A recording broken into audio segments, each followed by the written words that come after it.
Hi my friends, I hope you're doing well. I feel like in the last handful of videos I've been teasing the fact that I will be doing a Too Faced holiday review that incorporates several of their smaller palettes, and now the day has come. I've been messing with these for quite some time, it feels like, and I'm ready to give my reviews. So today you will see a review on Salted Caramel, the mini palette, also Gingerbread Spice, Sugar Plum Fun, and then we also have this 4-pack of the melted mats. So my review is going to cover all this, and the Sugar Plum Fun is part of kind of a mini set here from Ulta. So in my recent anti-haul video, I kind of explained that I was sort of getting over these whole like large palettes that Too Faced puts out every holiday season. I'm not saying like everyone should avoid them. I don't want to overstep my bounds by saying they're not good because I haven't tried them. But just for me personally, I feel like it's the same kind of format, the same types of shades coming out year after year. And what really got my attention this year are these smaller palettes. Last year they had the Hot Buttered Rum. They've experimented here and there with some smaller ones. They're this size in the tin containers. They had like the Shake Your Pom Poms one, they had a peach themed one, and especially that peach one. You know, it turned out to be a really nice palette, like nice quality products inside, a nice little edited down version, very approachable. So I've had good experiences with these, so this was really where my mind went with what I wanted to play with and experiment with for this holiday season from Too Faced. So let's talk first about this Gingerbread Spice palette. This is the baby version of this one. It's not a new interpretation, it's not different shades. Every shade in this, and it's clearly labeled, has been taken from this one. Here's the larger palette. You can see even more kind of bronzy shimmers, a little bit of olive, nice deep dark shade. Meanwhile, this palette has captured the brighter pink, the gold, several of the different mattes in there. And at a glance, I feel like this is the kind of palette that I would enjoy. You know, I look at it and I think those are all tones that I would like. And I started using it, and then I came to realize that what this palette lacked to me was some depth. I feel like this shade actually, it's pretty, but it's not necessarily the color you want rooting everything in this palette. For this to really feel whole to me, I would like one shade deeper, and I'd like it to be a little more neutral, kind of like what the original palette has with the color Reindeer Paws right there, like this nice deep dark brown. For some reason, when you have a shade like that that's a little more neutral, it can be a partner to everything, and the look can take on more of a pure gold vibe, or allow that shade to really stand out, or that, or anything really, you know, when it's paired with something deeper and more neutral. Here, when you start bringing in this shade, the purplish color sort of takes over every look, okay? You're gonna always come back to that kind of a place. So just shade selection wise, that's why it's not really ideal for me. I'm not saying I can't get a good, pretty look out of this,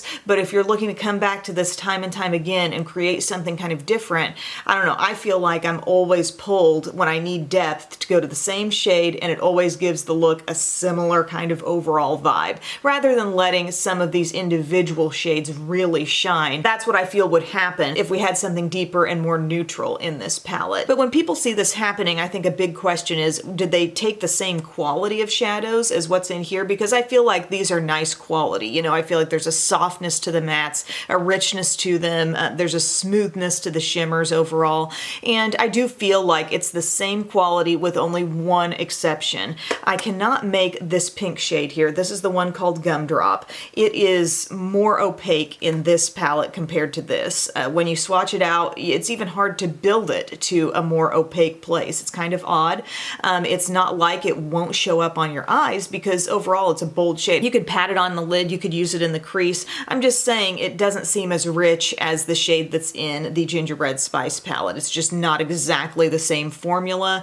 Everything else really seems identical. If you already have this, you most definitely don't need this. If you don't have this and you're really giving this a hard look, just think about the versatility thing and how important that is to you. Do you want a look that's always going to kind of come back to this sort of medium plummy color, which is pretty, don't get me wrong, I like that kind of shade, but it's fairly colorful. See, it's not like one of those deep, dark, near black plums or near brown plums. It really does have some purpley color to it, so I feel like the purple kind of takes over most looks. And that can kind of mess a little bit with the variety that you get. That's why, to me, like knowing what I know now, I could have passed on this really. Definitely from the perspective of already having all the shades in here, but also just thinking about my own preferences, this could have been a skip. Let's talk about this Sugar Plum Fun Kit. This was the one that I mentioned, like I thought I was ready to do a Too Faced review, and then I realized, oh, there's one more thing I kind of feel like I need to play with. There's this little kit on Ulta's website. It comes with your small palette.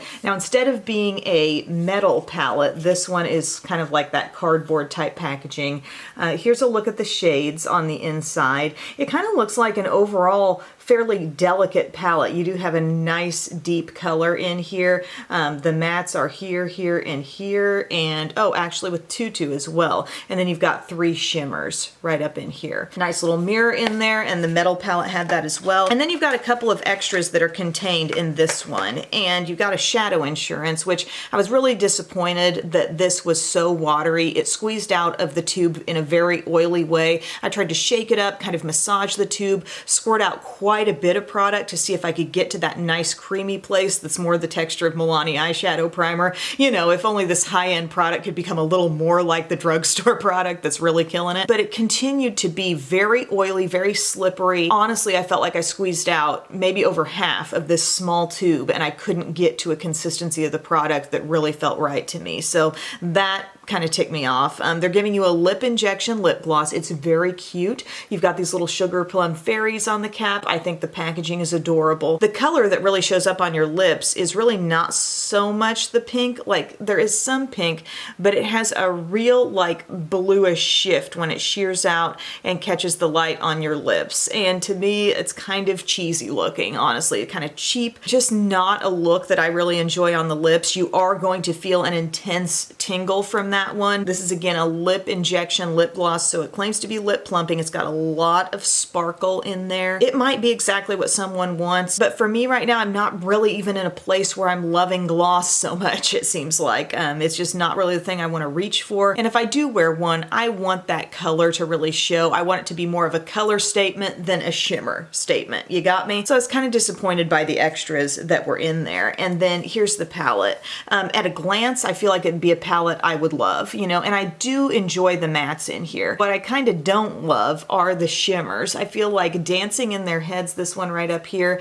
it's so flaky. I mean, you can put it on and pack it on with your finger. You can feel like you're building up a little intensity that way. But even then, the flakiness, like just so much flaking around on the face. And I just feel like it's hard to contain. This Babes in Toyland shade, again, I feel like there's more of a sheerness to that than some of the really good Too Faced shimmers. If you've got a good Too Faced shimmer, it should be going on opaque. There shouldn't be a light flakiness to it. And again, with that shade, that's what I get. And then Sugar Plum, kind of your signature color in here, right? You look at it at a glance, it looks lilac. It's kind of one of those sheer, sort of like a topper kind of color. There's not a lot of glitter flaky fallout with this, but it is a sheer color. It shows up with that icy, like blue tone lilac shift on the eye. And it's pretty, but to me, I felt like I had to spend a lot of time with that shade, building it up to make it really a statement on the eyelids. Again, the mattes in here, I think they were nice choices. I love this color, this nice Technique shade up here. This kind of brownish rosy shade I think is absolutely dynamite. You've got a nice really dark brown here. A couple directions you could go in the crease,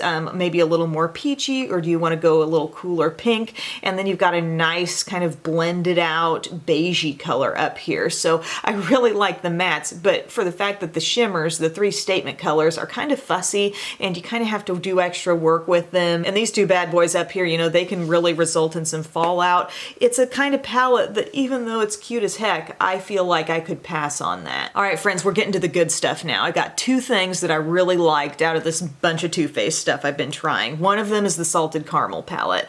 I think this is such a great little palette. Oh, by the way, the scents. Time out, rewind. Gingerbread Spice. Same kind of scent that I remember in the original. It's very subtle. If you want to get any of that kind of gingerbready quality to it, you really got to have your brain kind of tuned into what you're looking for and give it a whiff. I mean, it's not too strong, but there is a little scent there. Sugar Plum Fun actually does smell quite nice. I gotta be honest with you, I don't have the scent of a sugar plum like right on the tip of my tongue, like, oh, I know exactly what I'm looking for here. I mean, it's a little bit fruity. It's kind of a berries and cream kind of scent. Again, pretty subtle. It's not something that's just gonna make you go, whoa, as soon as you open the compact. Same sort of subtle scent quality here to the salted caramel. I take a whiff of that, and really I think of like a toasted marshmallow type of scent here.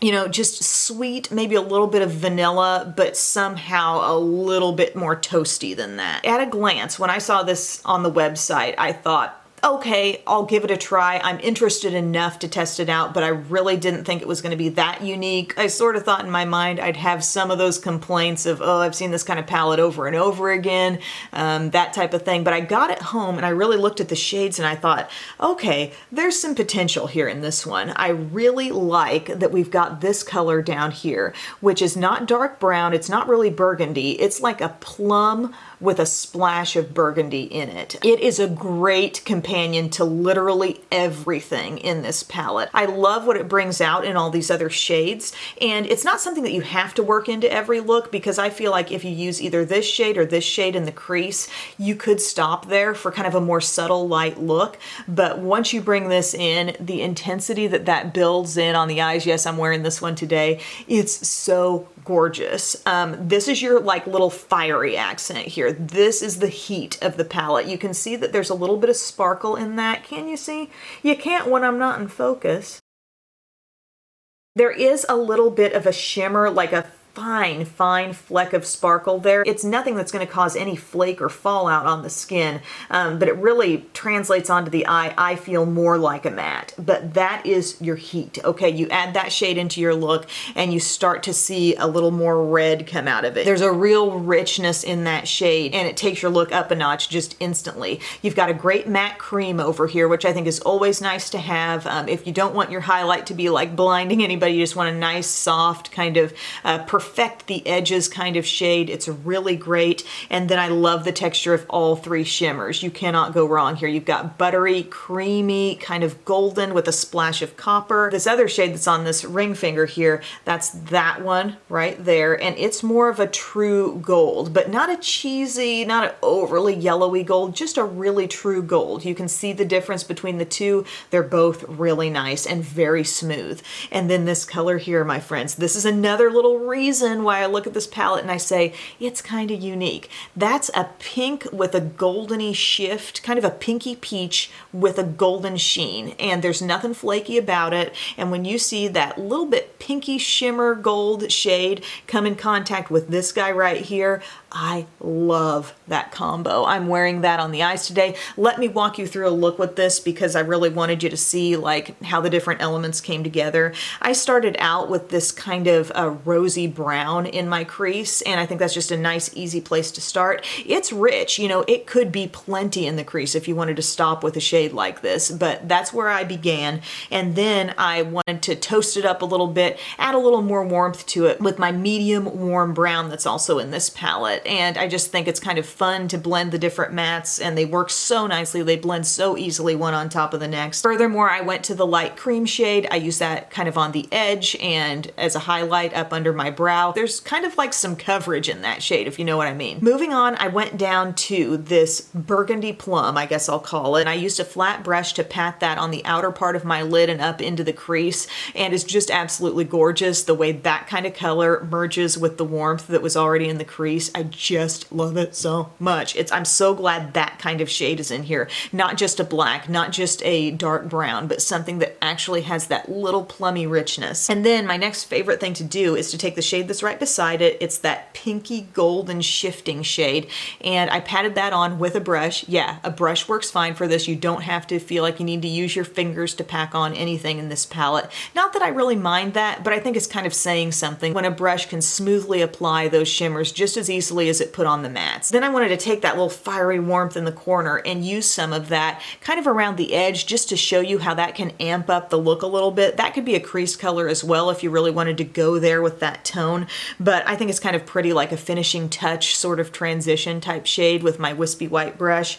And then last step, I just took a pencil brush in with my darkest color there and smudged that on the lower lash line and finished the look with some liner across the upper lash line and some mascara top and bottom, and I'm just thrilled with that look. I mean, I feel like, yes, we have these shades existing in quite a few palettes, but there's something to be said for the nice little ease of an 8-color, small 8-pan palette that's really got everything you need for a toasty warm look. Yes, this is for the warm people out there, but there's no dud in this palette. The quality of it all is great. It's got a nice little scent. Just, I mean, no complaints. I feel like seeing it in person and using it made me more appreciative of its versatility. It's just more than I expected. After seeing it on the website, I get it home, I see that every single shade in here has its own special purpose, and it was just a very nicely laid out palette. Now, one thought you might also have is, if you got the hot buttered rum last year, how similar are these? So I'll hold them up side by side so you can give them a look. To me, they're plenty different enough for me to constitute having both, but you can be the judge for yourself. I mean, to me, this one is going in a little bit more reddish direction, you know what I'm saying? This one stays a little more brown. The darkest shade in this is brown. You have kind of a mustardy color. I mean, I really like this palette too, but the warmth I feel like is even more dialed up with this one. And to me, you know, I like that. Last thing I'm going to talk about is probably my #1 favorite thing from Too Faced this holiday season, and probably so far my favorite lip kit of the holiday season, period, all brands considered. And it's this Too Faced Melted Matte set. I love everything about this. I really do. They came out with a set kind of similar to this. It would have been 2 years ago, and it was a really good thing then. It's a good thing now. They've given us some different shades in this kit, although there's one repeat with the sugar cookie shade. But I am all about this. I love all the shades. I love all the scents. I love all the packaging. As you can see, every lip color has its own little special cap and scent. We'll get into all of that and a try on of all of these. I feel like here lately, I've really been wanting to reach for a liquid lipstick. I'm wanting that staying power. If I have to go anywhere and I'm in and out of a mask, I like the feeling that it's not transferring off onto the mask. But when I'm without the mask, I can still enjoy the fact that I get to have a lip color on, you know? I'm not really so much going after the goopy or the smooth and the smeary kind of lip colors. There's not a shade in here that I wouldn't wear, and I'm actually extremely enthusiastic about all of them. One tip that I would have, and you're gonna see it as I apply these, go sparingly with your application. You're going to get opaque color with one pass on these. There's no need to be dipping back into your tube multiple times to go across your lips. Like, pull it out, get it on the bottom lip, blot that bottom lip to the top lip, so immediately now you're lessening just the sheer amount of product on that bottom lip, and then just smooth it around. You really don't need any excess product, okay? You're going to get a fully finished looking opaque lip with all of these. When we start putting on too much liquid lipstick, that's when we get the utmost discomfort. That's when we get it coming off like in its own peely kind of sheet. And if you apply it really thin, I think this goes for most liquid lipsticks, it's going to be more comfortable and it's going to wear in a more natural way. With some of these deeper shades, which I would call 3 out of these 4 deeper shades, they can wear a little bit and you still feel like maybe they've stained your lips because that depth is really like in there. But all this being said, they are melted matte. They are a matte liquid lipstick. You know, you're going to be able to dab on your lips. You're not going to have color transferring off. You could probably try really hard. I don't want to rub this color off, but you could really rub hard on your lips and maybe get a little bit transferred off onto your finger. But all in all, it's going to be hanging on and it's going to be most of the day wear. And I don't like to give a whole lot of lip color guarantees because we're all doing different things, eating different things. Oily foods will start to break this stuff down, as it will break down any lip color that you have on, so keep that in mind. But just know it's not the smooth, rich, buttery comfort of a lip balm. That's just not what this product is. So I can't give it points for like, oh, it's the most comfortable thing in the world. No, it does have kind of a dryness to it, but I love the colors so much and I love the staying power so much that it's like that practical side of me is embracing these wholeheartedly and loving them. And seriously, ever since I've had them, I've just been grabbing for a different one all the time. So let's get to it. Let's talk about the different shades. The lightest one in here is the sugar cookie color. As I said, this has been in a set before. I was kind of familiar with this this shade. It's a beautiful nude. I like that it's not too light. I really think it's a super wearable tone. I would love to have this on with a really dramatic, deep, smoky eye, maybe a big lash, and then this on the lips. I think that would be a really beautiful pairing. The scent on all of these, I mean, it's probably Too Faced's best scent work that they've done. This is vanilla. You're getting that kind of baked goodness type of vibe, vanilla frosting, vanilla cookie. It's such a nice scent, and it's really not something you're gonna notice past your application, so keep that in mind. But it's a nice little experience, right? You like to pull it open and get that feel-good scent. The next one I'll talk about here is the one called Hot Toddy. Now, I'm not sure if I've actually consumed a Hot Toddy before, but if it smells anything like what this product smells like, I think it's right up my alley. Here you get kind of a warmth. There's a little bit of a buttery scent coming through, a little sweetness, kind of warm and toasty. I don't know. It smells really, really good, and I absolutely love this shade. And it really coordinates perfectly with this nail polish I have on from the Kathleen Lights collection. What was this? I think this is the one called MIA. I love it so much. Great fall color. And this tone on the lips, it's like berry plus neutral. It's the deepest dusty rose you've ever seen. Might be my favorite one in the set, actually, that shade. Now going to a similar depth level, but just a different tone, the caramel apple shade. The scent on this one, oh, maybe the best scent. Oh, on point caramel apple, for sure. Blindfold me. Don't tell me it's caramel apple and then have me take a whiff, and no doubt, caramel apple. This is a nice, rich, warm shade that's not gonna be as orangey. I've got the pumpkin pie one handy over here. This is full size. If you look at those tones, you can see this one is gonna go more orangey. They're a similar depth level, but this one's got a little more red in it. I've been wearing it throughout the video. So deepened, warm, and toasty red. I really, really like that shade. Gonna look great alongside all your warm shadow looks for the season. And then the last one is Candy Cane, and this is your Bright Pop, a really beautiful, festive red shade. It has the perfect minty scent. Absolutely just fresh, clean, love it. It's a nice bright red. It's not a bright warm red. I see almost a little hint of pink in this red. It's dynamite. With this shade, I would totally go there with a full glam look. Like I would do up the eyes, make them big and bold, and I would also pop this on and be like, here I am for the party. You know, I love that shade. So it's really four just fantastic colors in here. I do not mind that they're mini at all because I don't find myself burning through lip products real fast. So it's kind of nice to have that smaller amount of things, but have four shades that I know I'm gonna wear each of them and enjoy them all so much. When you do put on a more long-wearing lip product, I mean, you get the satisfaction of having a more finished look to your whole face throughout a longer period of the day, you know? There's just something to be said for that. The packaging is super cute. I think this would be a great gift for somebody who's really into their lip colors, who really doesn't mind wearing a more bold lip, because 3 of these 4 are what I would call a little bit richer, more bold colors, but I just love each and every one of them. Don't take any one of them away from me. I think that's a great set from Too Faced. So this and the Salted Caramel would definitely be my picks. Again, the Gingerbread palette, the mini, it's not bad, but I think they left us without a lot of needed versatility when we don't have one deeper, more neutral color to pair in with things. Sugar Plum Fun, adorable concept, but there's just too many things going wrong among that whole set for me to really like it. So I hope you guys enjoyed this review. I'd love to know your thoughts if you've tried any of these products. I think it's really helpful for people to not only get my opinion, but they can look through the comments and they can see what other people have been saying and the reasons why they liked or didn't like this or that. And I think everybody can come away a little more informed when you share your thoughts as well. So thank you for always doing that, and I will see you guys again in my next video. Bye.